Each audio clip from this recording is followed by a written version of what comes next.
Eccoci qua mister, il Portogruaro oggi non ha niente da recriminare, un pareggio penso sostanzialmente che possa andare bene, un rigore parato da Clemente, insomma più di così non si poteva fare visto anche qualche giocatore acciaccato che si aveva.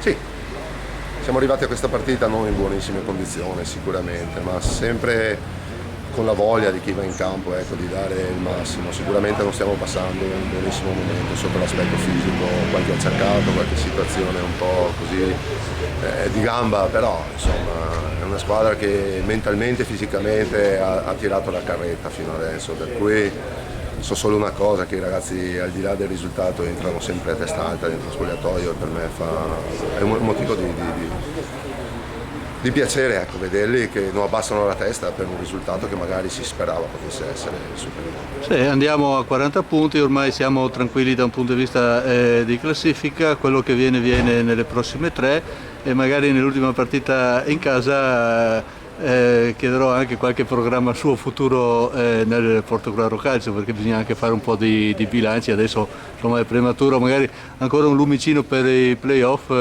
ci può anche stare, perciò non bisogna distrarsi. No, ma noi non ci tiriamo indietro, abbiamo parlato anche con i ragazzi, però giustamente dopo, al di là delle chiacchiere, al di là della voglia anche del pubblico, insomma io dico sempre, è un gruppo che da fare un grosso applauso, ecco, perché non è sempre facile uscire da situazioni negative come abbiamo fatto noi.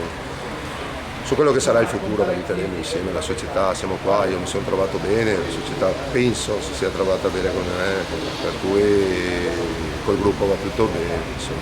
Ne parleremo più avanti. Vedremo le prossime tre partite, sicuramente non ci tireremo indietro, magari vedendo i risultati di oggi ci proveremo, finché le forze ci danno questa finché voglia. La matematica non ci condanna. La società non deve preoccuparsi, su quello che il gruppo ha nelle gambe lo darà tutto. Grazie mister.